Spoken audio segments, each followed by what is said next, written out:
So, in this episode, I talk with Brad, a runner, a parent, and a teacher in Georgia regarding his running journey and what it's done for him as far as his habits and his routines, and what does it mean to parent and maintain fitness during these uncertain times. So, I hope you enjoy this episode. Thanks for watching. Yeah, okay, man. So you and I have never really talked other than through communication on Strava and some comments on YouTube here and there. So just to kind of bring people up to speed with why this conversation, why now, I'll just say, as a small creator on YouTube, I was just sort of documenting my learning and my thinking and how I'm developing as a runner who found running at like 44 years old when I started, and now trying to pursue a marathon at 45. And the funny thing about that is you go and you binge all this content and you try to figure out like what makes the most sense, what can you try, what you need real people speaking to you. What happens is the elite athletes, when they put content out, I feel like it gets a little bit tricky. So when you jumped into a couple comments and then I started, watching your pursuits and marathons, I think that content really sort of helped me a little bit. And then since then, you and I you've led, and I'm sure we'll talk about this, but you've led a few challenges on Strava that I have joined and found some value in the push and the challenge of that. So yeah, man, thanks for joining today. And yeah, maybe I'm looking forward to it. Yeah, just a little bit about yourself, maybe some background, and yeah, we'll start from there. All right. Well, I'm in Macon, Georgia. Have you ever heard of the Allman Brothers? Yes. Okay. The Allman Brothers became big in Macon. So this is, so, you grow up here learning about them. Right. And been here my whole life. I went to college in South Georgia, which is right there, Valdosta State.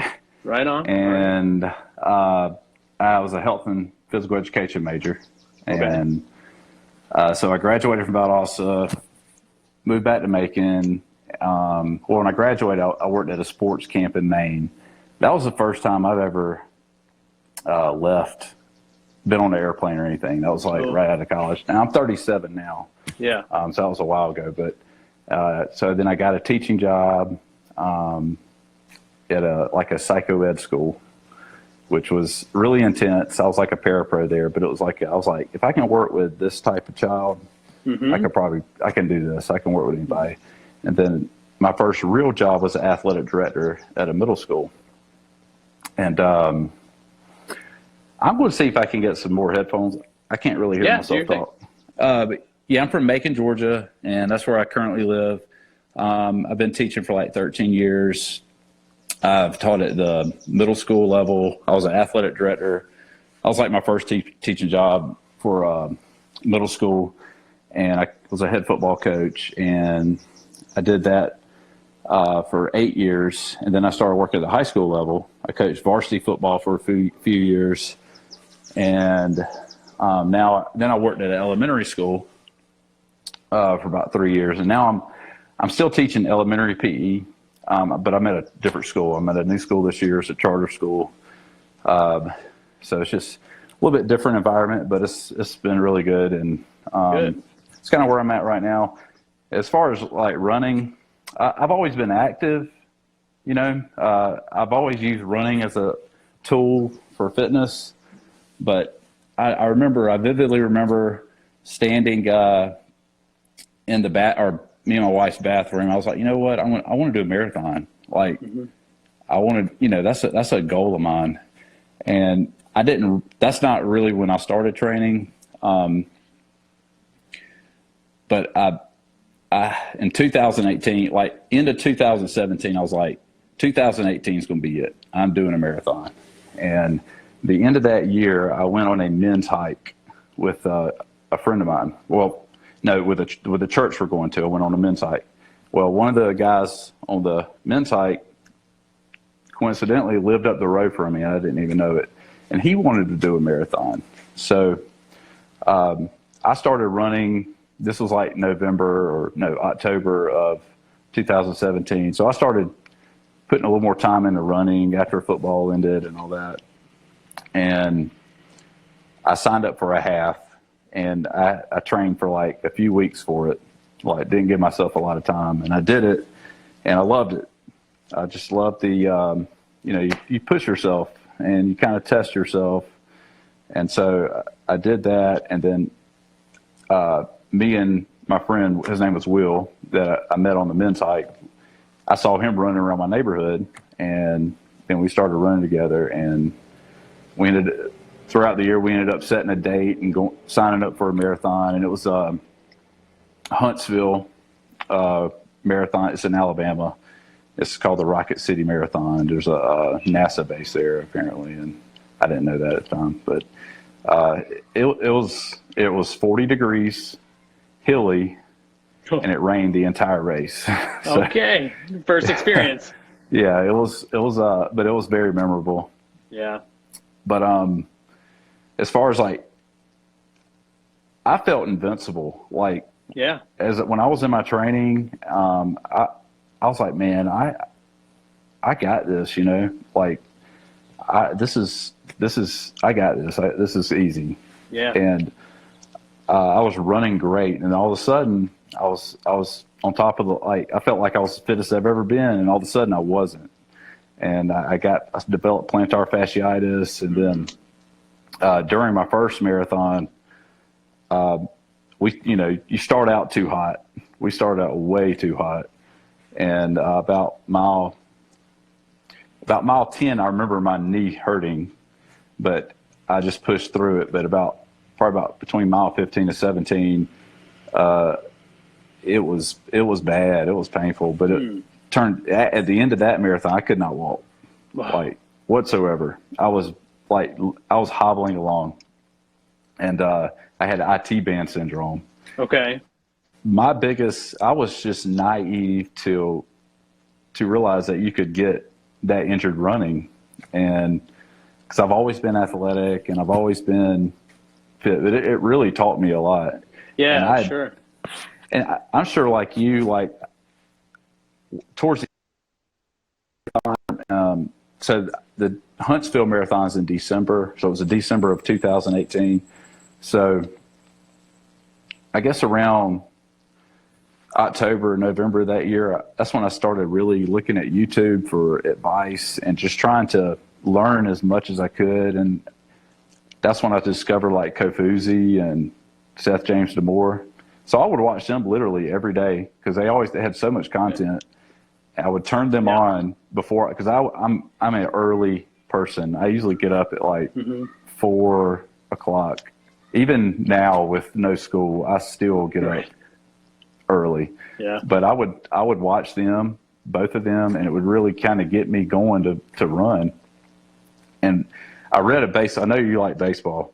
Yeah. And I was going to get you to guess what hat I'm wearing. Oh, I can imagine what hat. It breaking my heart. Originally from Pittsburgh, so it breaks my heart to even see you wearing that at all. With Sid Bream, the slowest guy that could possibly get around the bags to do what he did. Yeah, it breaks my heart every time. I'll get to that in a minute, though. I do want to talk about it. All right. Well, okay. So I would get up really early. I would watch Kofuzi and Seth James DeMore and just, try to learn. And at the time, I didn't think they're a lot better runners than me. But, sure, their channels weren't quite as big as they are now. And I was like, these are just average guys, which, they pretty much are. And I can learn. They know more than me, and I want to learn from them. Mm-hmm. And I was reading a book about Wrigleyville also at the time, and I read David Ross's book, Teammate, and, a lot of that takes place in Chicago. And I kind of came really fascinated with the city of Chicago, and I'd never been there. And then watching Kofuzi run around, the Bean and all that, and on the river, the lakefront and all that, I was like, I want to do that. So before I even ran my first marathon, I put in an application for the Chicago Marathon, and I got it. Wow. And I was like, and then at the end of the Huntsville Marathon, I couldn't walk. Like, I'm telling you, like, I was depressed. It really got me, because I was like, this is something I have fallen in love with. I love running and it's a going major out every setback. day.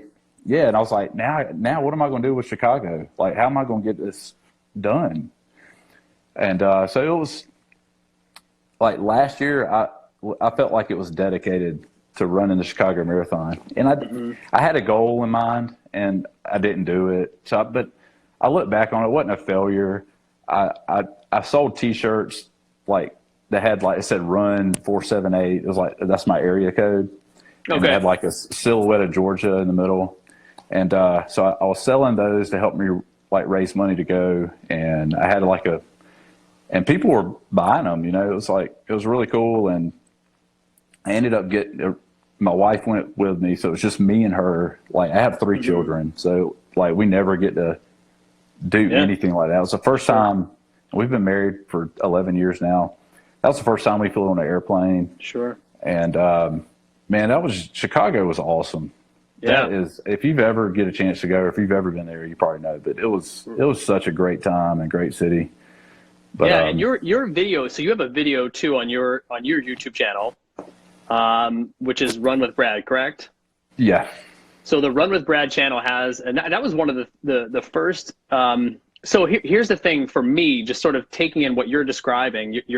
And I had no idea that you were coming off an injury when you filmed that, but so I did this for my first half marathon too, and I do want to circle back to a question that Leah asked earlier when she says, one of my friends chimed in here and just said, what do you mean you ran too fast? And I think all runners know that feeling of like when you go out too fast, the stress on the body is different than when you're just running more aerobically. And a lot of what I have learned and tried to put in play now is more of the Maffetone training and staying in that zone 2 heart rate. And for me, it's the typical model is 180 minus your age plus or minus 5. And so for me, staying in and around that 140 heart rate is I don't want to say it's easy running, but it's relative effort to not feeling like you're coming home and you're just spent.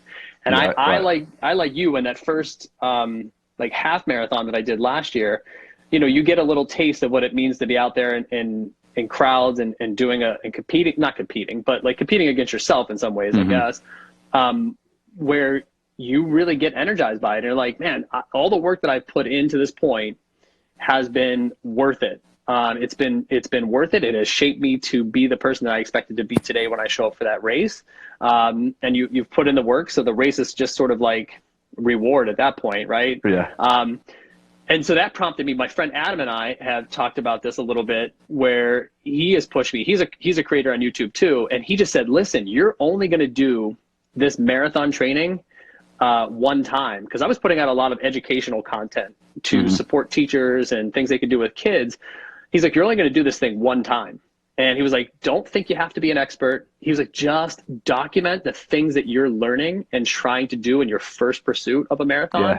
And that will be enough for other people to sort of say, hey man, I've been there, or wow, I learned something new and I'm taking it in. Because there are a lot of people, like you said, like yourself, myself included, where you're doing these things and you're preparing and you start binging the content a little bit because you have to learn some things. So when I actually started searching, highlights from running your first marathon. And I think for whatever reason, your tag must have come up in that clip because I started viewing. Yeah, I started watching your content of what's that experience like. And I thought the shots that you did, really helped people understand, like, this is what it's like. It's going to be a ton of people. And Pittsburgh is similar in a lot of ways where there are a lot of runners out on the course. But, I think, you almost need the people that are not experts in the thing that you're trying to learn about to kind of support your growth and development as a whole too. So, and that's what prompted me to just, like, if no one watches it, that's fine. It holds me accountable just by doing it. And, I feel like I'm creating content that matters to me and maybe one day my kids. Right. Exactly. Yeah. And I was definitely influenced by Kofuzi and those guys I was like, it just kind of hit me in last summer. I was like, you know what? I'm never going to do anything like this again. This is a world major marathon.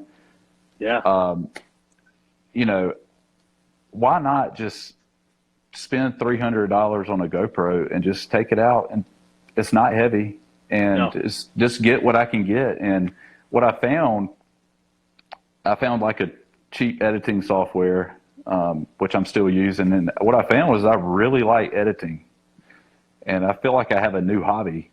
And I like, trying to catch cool scenes and then editing it and adding music to it or whatever, which music fits it best or whatever.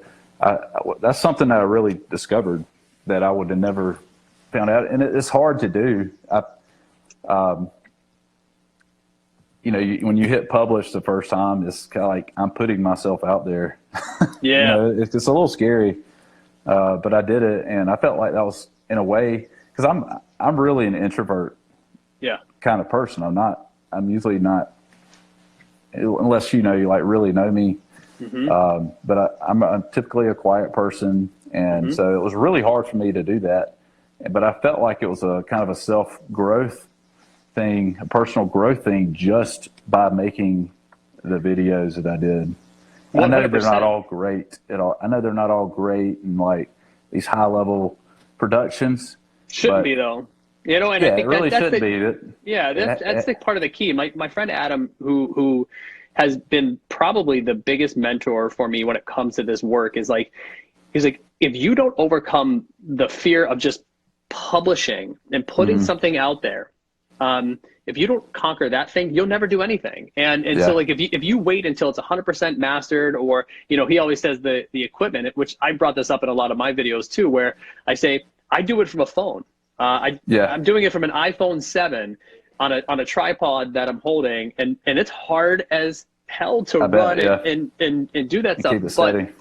But the thing is he's right in a lot of ways. That will come. I will be able to get the equipment. I'll be able to do the editing that I want to do in time. But for now, it's about building the bank of what does it mean to get in front of that camera? What does it mean to document something in a way that you're finding value in, and that maybe others can value? Because again, the first thing that I searched was, what does it mean to run your first marathon? Like, I needed that information. There's a lot of good running content out there, but it's not tailored to my exact search title. So what I was creating, when I did it, and I'm sure you too, is like I created for me the thing that I needed to hear. Like, I needed to know what does it look like to go 60. I'm on day 66 today. Day 66 of marathon prep. Like, that's what I needed. I needed a 5-minute video that says, here's what day 66 might be like. And so I was actually creating for the person that I was searching for that content. And I think, does it have to be polished? I actually would say, and my friend Adam, I know too, would be, creating something and pushing it out is better than waiting for it to be perfect regardless. Yeah, because I heard a quote about this, but it was basically like, it's never going to be perfect because you're always going to go back and be like, oh, but what you do, you use that as growth for the next video or whatever it is you're making. Cause I look at it as like I've always been a real creative and artsy person in a way. Like, I don't think if you would see me, you'd be like, oh, that guy's an artist. But I've always been a good drawer and like things like that. And just had a kind of an eye for things. And I look at like editing, that's how I look at it. It's like painting a picture, you're kind of piecing things together. Telling a story. Yeah. I love how when you're editing, it's a storyline. You're just literally, you set it in place, and then you can kind of fix little things here to make it a little better or take it out if it didn't get it all, you know what I mean? And then when you push play, it's like, oh wow, it all fits together like a puzzle. And do you think that, like, so the last couple of videos that you had to put out, right, as a creator, had to be, so you were able to rally a group of people to this Run with Brad virtual 5K that you created on Strava, but you also had to put out some content that was basically responsive to that, because the turnaround for editing a thing like that would have been too much work for what it needed to be, right? So I feel like, do you find yourself, you were sitting in the backyard drawing out of a hat the names? I was hoping for my name to be pulled, but you did get. But You did set a PR. I did set a PR. I didn't win or anything like that, but I do appreciate the shout out and the gratitude that you showed, because I feel like the same back at you, man, because, you know, you gave a shout out to my channel, which was cool. And yeah, I couldn't ask for anything more. But so you had to go live essentially to get that clip done. Did you find that basically having that community and that audience that you knew you were tailoring to, did it make it easier to do that type of work, or is it better for you when you're editing? I did like that. And like, this is the first time I've ever gone live on Instagram. Yeah. Or anything, but I just started last week too, so I get it. Yeah. I've actually found your channel through Chasing Majors, that the guy that did the Austin Marathon, and I was kind of watching it, and what I kind of discovered, you said community is, you know, when you go to a race, it's kind of got a community vibe to it. Mm-hmm. Even doing the Strava thing and reading everybody's comments on the Strava club, I was like, I felt like it really brought that running community vibe. Mm-hmm. And even through kind of YouTube, in a way, I found through you, and I've been watching the Goku Runner a lot more, and this guy named Grant, and I think he's in Pennsylvania. I watch his channel sometimes. I haven't really been watching Seth Jameson more anymore, and I'll still watch Kofuzi every now and then, but I've been watching you guys more because I feel like there's more of a community there, and it's, you know, it's just I'm finding more interest, because honestly, when I finished Chicago, I was like, I don't really know, you know, I want to continue to do something on YouTube, but I don't know what. Mm-hmm. And I still leaning towards that. I enjoy running, but I don't know if I want that to be the basis for my channel. I'm really kind of leaning towards, I am a PE teacher. Mm-hmm. And I'm actually just uploading a video now that I was going to send out to my students, or for anybody that's a PE teacher, just maybe some tutorials, mm-hmm. like involving for physical educators or even teachers for indoor recess and things like that. And continue to run, not that I would stop, filming some running things, but, you know, I am still trying to search, be like, hey, what do I want to do? Where do I want to go with this? I think I got something that I could build on. I'm still toying around with where I want to go with it, for sure. Yeah, I'm glad you said that, because I think that's one of the struggles that I have too, is just sort of where does it land after this? So at some point I'm gonna close out this series, and I think, given the circumstances that I have currently, or that we all have with races, is everything's canceled. So I'm basically going to be in a position where I have to run this thing by myself, with my kids involved and my family involved, hitting me up with some water and like 3 lines of encouragement. So I think I'm grateful for that, but I think after this series closes out, I still want to put up some running content. I'm not sure what form it will take, but I think I have really just sort of gone, because I think I have to put in some teaching stuff. I still have to put in some educator work that I feel like is important to me, and I like documenting that stuff too. But I've often, like you said, sort of struggled between, like, what's the next step? Because if I stop creating, then I feel like I stop growing. And I think that's part of my channel's, success to this point, is I'm using this as a tool to learn out loud in some way, just by documenting and creating. I think it will change in time, but I think my channel as a whole is really going to be about sort of personal growth and development. And a lot of what I've tried to tuck into my running content has been those lessons that I'm learning. Like today, one of the videos that I'm in the process of uploading, because I did 6 this morning and I got to do another 6 after our talk here, but 6 miles. Yeah. Okay. Okay. Yeah. I thought you meant 6 more like interviews. Oh, no. Yeah, I'm done. I got an interview. I got an Instagram live that I've done every day last week, and I've uploaded them on my YouTube channel. And then I do have a few more lined up, but no. So with the running though, is getting into is what are the threads of growth and development that I'm exploring, and kind of the lessons that I'm taking in, because I think if it's just about running, you know, I'm an average runner, right? I mean, I've had a lot of gains and growth. You got pretty good times. I think you're going to do a great marathon. Thank you. I appreciate that. I'm trying to, like, there's a lot of good reflection out there. There's a guy named Tom Fritz who jumps in every once in a while. But, he used to comment on mine a lot. Yeah, and he's been a great mentor. I actually said to him at one point, like, I'll pay you if you want to coach me. Yeah, I saw that episode. Yeah, and you know, because you're right. After I'm done with this series of running content that I posted on my YouTube channel, I still want to talk to educators as an audience that way.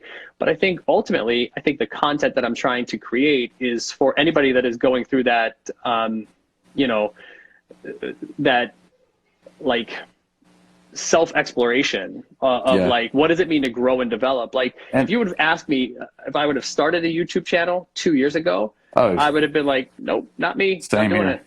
Yeah. Same. So, even sooner than that. Yeah. I'm still kind of like surprised that like I'm doing it. I feel like it's taboo. Yeah. And, right on.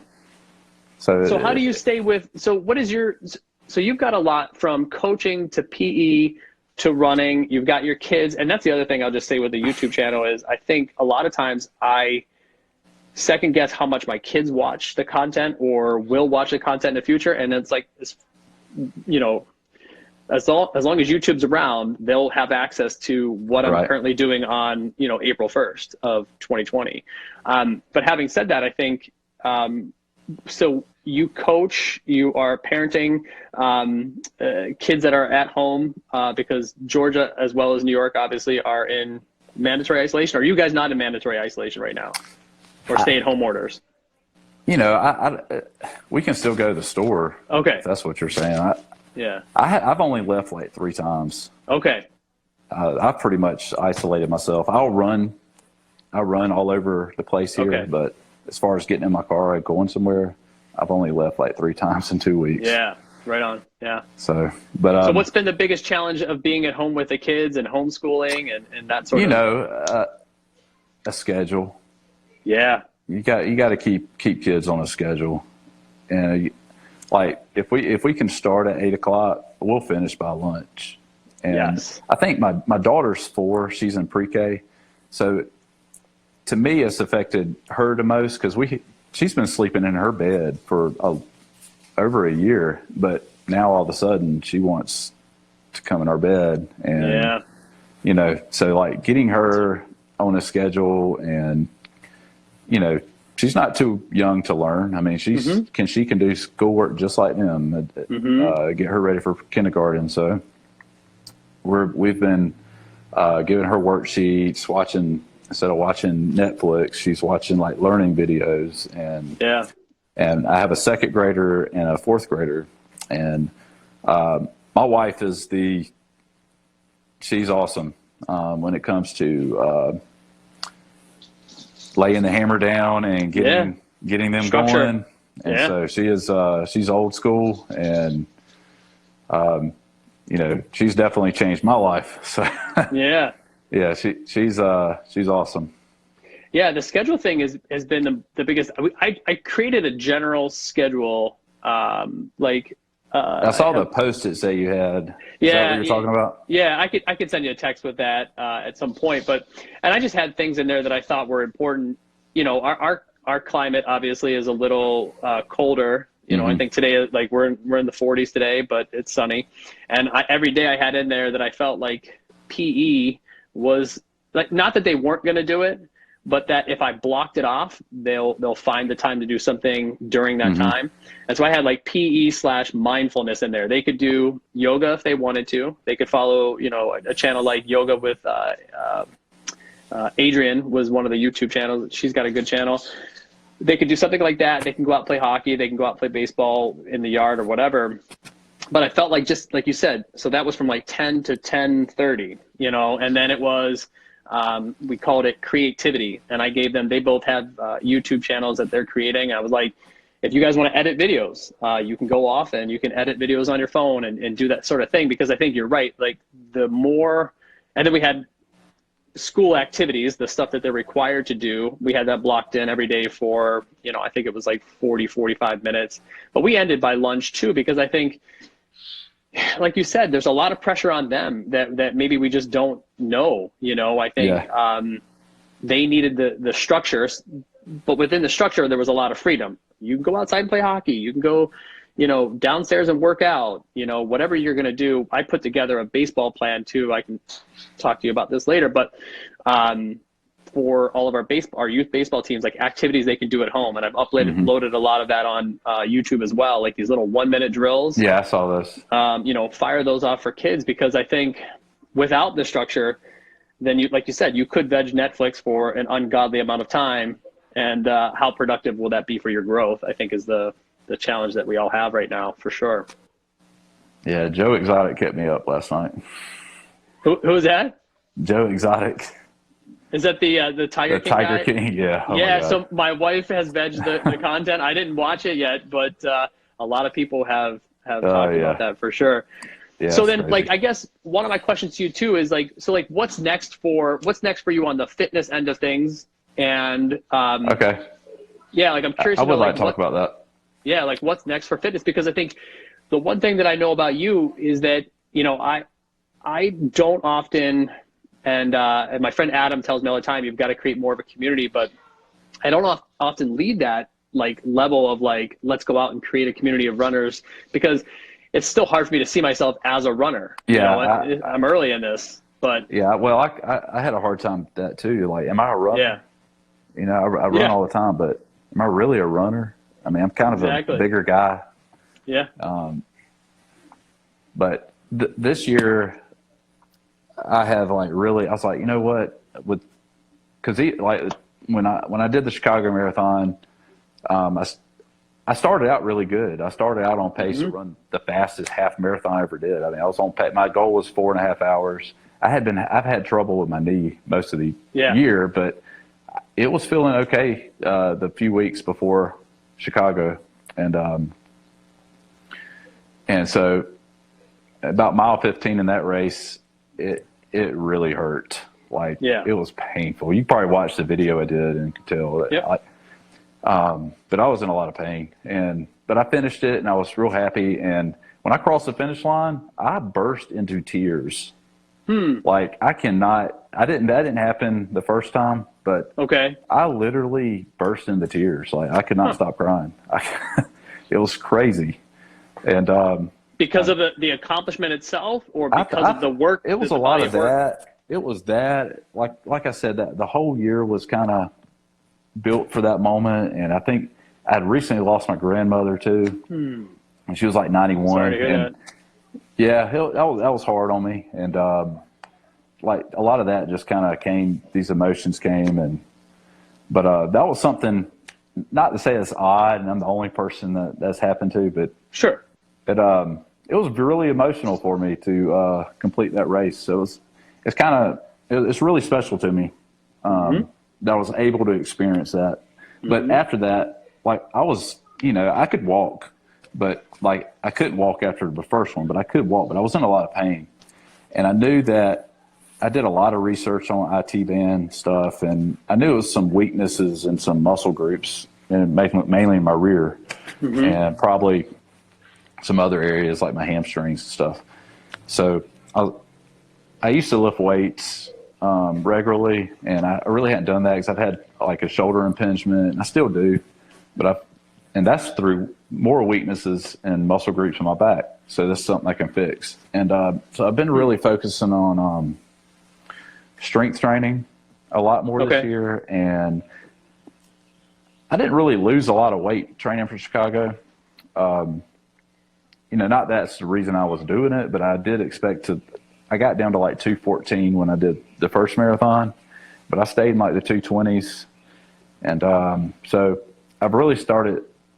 I've always ate well, but I've changed. I've started documenting and monitoring my calorie intake using the MyFitnessPal, and I've lost 14 pounds. Okay. And so it's nice. Congrats. Yeah, it's and I'm not starving myself. I'm really just eating the right amount of food, and Right. The gyms are closed now. So, but I do have some weights here and I'm involved in a group called F3, and it's something I'd also tell me more discovered about this that year. group. Well, F3 stands for Fitness, Fellowship, and Faith, and it's really try to invigorate male leadership in your community, and it's a nationwide group. You could probably, go to the website and see if there's a group in your area. Okay. But it's free, and you meet different days throughout the week, and the thing is, fitness brings you there. It's the fellowship that keeps you there, and you're trying to grow in faith together. So it's something I've been searching for, and didn't know it. And I just Paul, I had a Zoom meeting this morning with a lot of the guys, but it's something that it's like an accountability group, and that's another thing. In comparison to my first marathon and my second one, my first one I ran with somebody through the whole training block. Like, we ran together, we held each other accountable, and I don't mind running by myself. Yeah. Like, it doesn't bother me at all. I'm motivated enough where I can go out and, get done what I need to get done. But I didn't have that accountability when I was doing Chicago, and it was in the summertime. So if you ever do a fall marathon, and I don't know, I know the summers do get warm. What part of New York are you in? So Western New York. So we're right by Lake Erie. We do have warm, humid temperatures, but for the most part, we can be very breezy in the summer too. So, you get a Lake Erie wind, right? that can kind of quell things a bit, where you're not stressed. But I would say you're still doing, if you're training for a fall marathon here, you are still doing early morning training before that sun gets up, overhead, because you do want to make sure that you're, able to get through without draining yourself for the day. So that was running in the summertime, especially when it got over 10 miles, that was brutal. It didn't matter what time of the day. It could be 4 a.m. I did my 20-mile run at I finally got to the point, because I was kind of hurting, and I was like, you know what, I got to get this 20-miler in. I threw the schedule out the window, because it was to the point I was like, I can't keep up with it. I'm to that point now, man. So I was like, if I can get this 20-miler in, I got it. I can finish the race. And so I left at 4 a.m, went up top of my neighborhood. I did a video on it, but I got it done. And I'll have to check that video out, because I've got my 20-miler coming up Saturday, and I'm in the same exact boat you are. I'm ready to throw this thing out the window, because I feel like if I can get this 20 in Saturday, then I feel like I'm ready. I'm ready to taper, and I'm ready to just go get it. So take me through that sort of. So you did this 20 miles. You were like the schedule out the window before that. I did about a week or so before. I was like, you know what, I'm just going to try to get some runs in and just keep the blood flowing and ice myself. I was taking a lot of ice baths, and I was like, you know what, I set a date for the 20-miler, and I did it. And I was like, and I got it done. I didn't get it done in a very pretty time, but I got it. And it was so hot, so humid. You walk outside and you're just like, you're drenched. It's so crazy. I mean, it is so humid down here. But don't do a fall marathon unless it's Chicago, and that's Well, they have these. They have this Beast of Burden one up here, or Winter Beast one. It's an actual February marathon. Now, Februarys in Western New York are notoriously very, very cold, and a ton of snow. But they run this one. They do a summer version of this, and then they do a winter version of this one that is just around in the north towns, like heading towards Niagara Falls. And it looks appealing, because it's also coupled with it's a marathon, and then it's also an ultra. So you could do the ultra part, which I'd be lying to you if I said that ultra wasn't something that I would love to someday challenge myself to do. It's kind of a bucket list item. Okay, is it for you too? Then I wonder, what do you think causes that sort of so for guys for you, for people like me, for people that are out there that are taking on running or endurance training, like, why does that happen? You know, I'm trying to answer that question. It's like, you know, I think it comes to, like you said, a growth mindset, you know, and you're really pushing your limits. And, you know, I think for some people it probably could be an ego thing, like, oh, I did 100 miles. And I think for some people it's like, you know, I want to see what I can do. I want to test myself and push my limits and, you know, and take on this challenge. I think having a goal, like, I like to set goals for myself and try to achieve them. Like pull-ups is a goal for me. Like, okay, say more about that. Like what's the goal? Doing pull-ups. Like, okay, last summer, one of my goals was to do 10 pull-ups. Okay. And without taking a break. And so I worked all summer to do it, and I did it. And the other day I did 12. So now I'm like, okay, now I want to do 20. So I want to try to build that strength up. And so just, I like to set fitness goals for myself and really just try to push myself to make it happen. And I think that's the same way with maybe an ultra. I don't think I'm ready to do an ultra yet, but I do, because I don't plan on doing a marathon this year, but I do want to break that 4.5 hour mark. Yeah. And which I haven't done. And, mainly, I feel like through injuries, I feel like I'm capable of doing it. But, you know, I like setting those kind of physical goals and testing my limits. It gives me something to focus on. Yeah, I'm making a video about that today and tomorrow. And one of the things that I'm discovering when it comes to goal setting is I think there's a little checklist of what makes a goal powerful.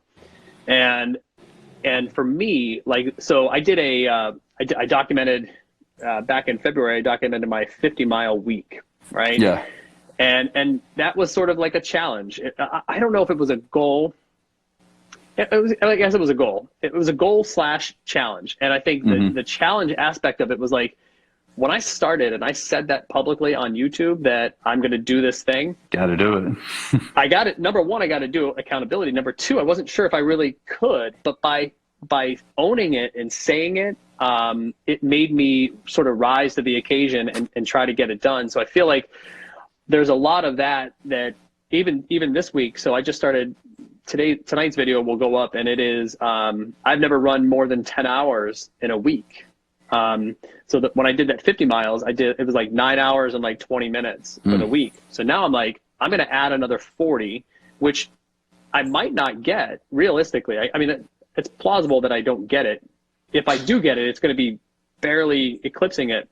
But I'm like, what would it be like to run 10 miles from today all the way to next Tuesday, or 10 hours rather. And so, yeah, you're right. Like having that insight, or even just your challenge that you had up last week, which was the Run with Brad challenge on Strava. I feel like you need that target, that challenge, that tension to see what you can produce. 100%. I feel like that's a big part of this. To go back to F3 group I'm involved in, we did a virtual challenge. So like the leader of our group would post a workout and we would have to time ourselves doing it and then post our time. But you could also get points. So you get points however you ranked with your time. But you also get bonus points for running, spending time with your wife, spending time with your kids, taking quiet time. So it turned into more of, it wasn't just a physical. So starting out, it was kind of a lesson to me. Because starting out, I was winning. I was running. I was like, oh, I got this. I'm going to win. It was a 2-week challenge. So like every day they would post something new, and you'd have like 2 days off a week. But you could still get bonus points. And I was like, oh, I'm going to run, and get all these points. Well, this other guy in our group started, he was making the time to spend with his wife, making the time to spend with his kids, and doing all this, reading books. He called back up, and he beat me. And so it was a lesson to me, like, it's the same thing with me losing weight. I ran 2 marathons, and I could not get down to I wasn't overweight or fat or nothing, but I wasn't at a weight that I felt like, I felt good in my skin, I guess you could say.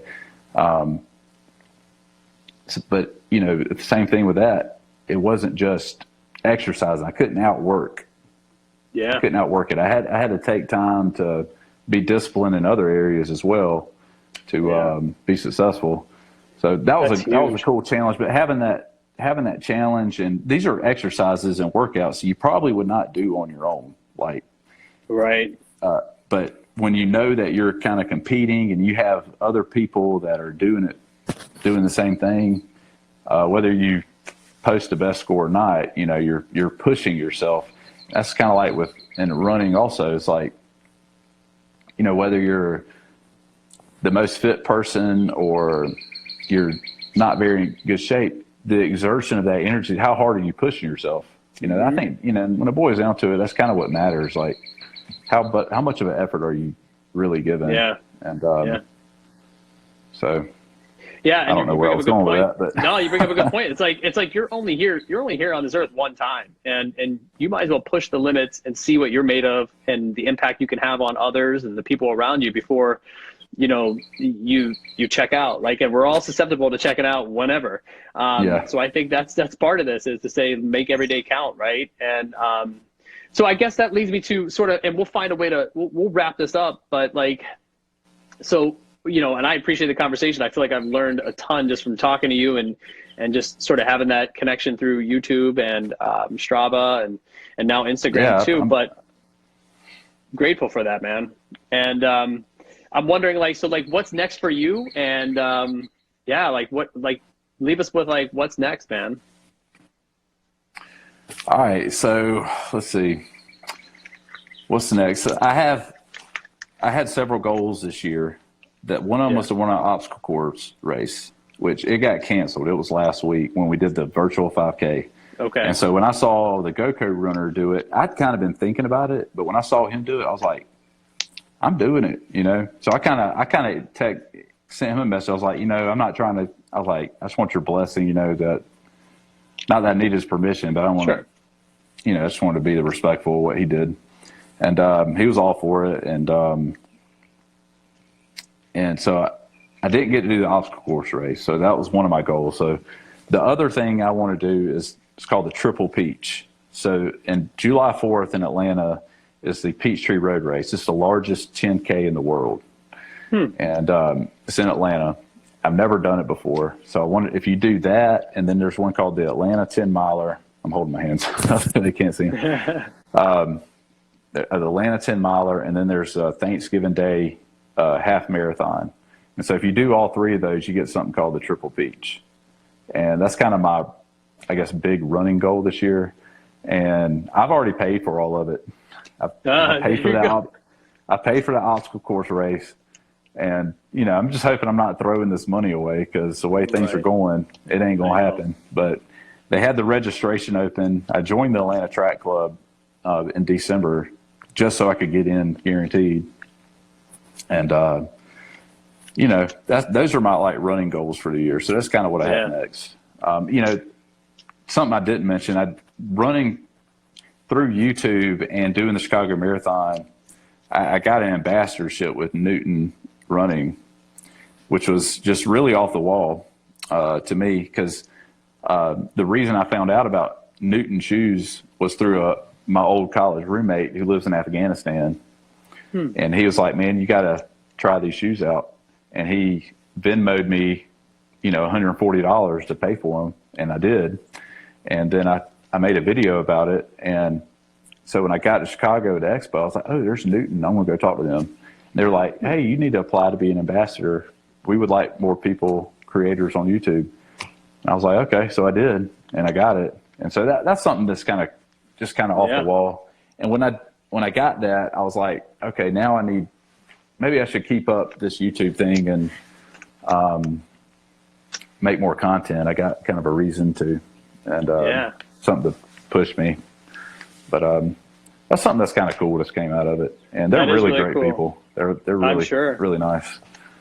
Yeah, and I've since given them a look too, and just by hearing some of your content, I think too, and Yeah, because like, you're never sure what shoes to purchase. Anyhow, like I had to, and I actually did a shoe review of my own Hoka Rincons too, because I just felt like not for the sake of, like you said, sort of mirroring somebody else's content, but I did it for the sake of like, this is what it's like for a novice runner to experience these shoes. Yeah, like, I'm not different.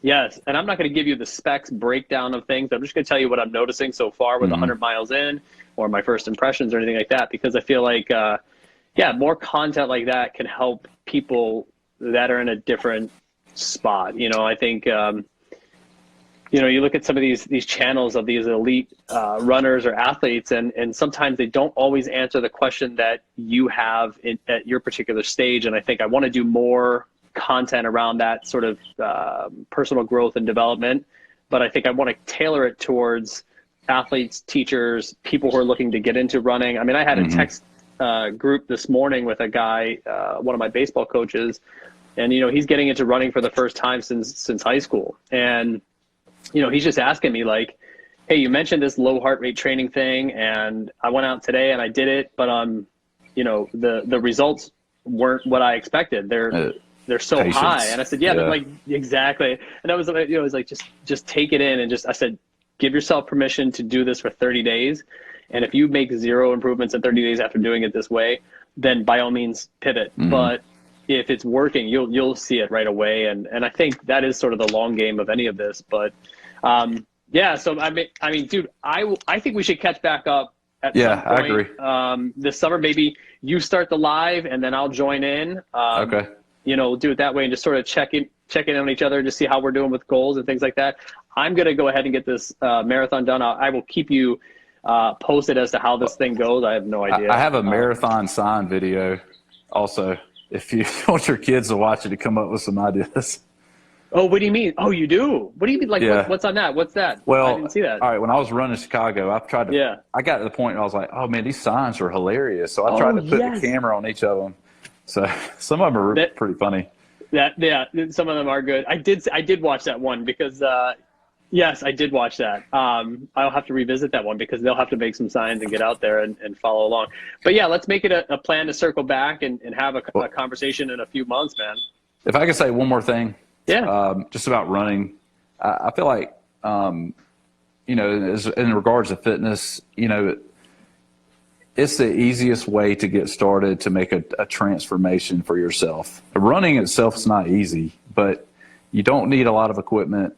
You can literally walk out your door and you can go do it and push yourself, and it's not like you're doing something awkward that people can be like, oh, what's that person doing? It's like, I see people running all the time, and it's just something natural. We're built to do it, and it's just an easy way to get and step into that fitness door, and to get in shape and make a change mentally and physically for yourself. So, but it was a good chat. I really enjoyed this. So. Yeah, likewise, my friend. That was a powerful way to end it right there. I think that is a big message for everybody that is looking for something for growth and development for sure. Yeah. All right. And Brad, where can people find you? So on YouTube at Run with Brad right now? Run with Brad is what I named my channel, and it's mainly running content, but I got some other things that I've mixed in there. I'm actually, I'm uploading a video now, and it's kind of for a tool for teachers and PE teachers in general. So once that gets done, man, I will pass that along to our PE department for sure. I appreciate that. You got it, man. All right. Take it easy, my friend. You too. Bye.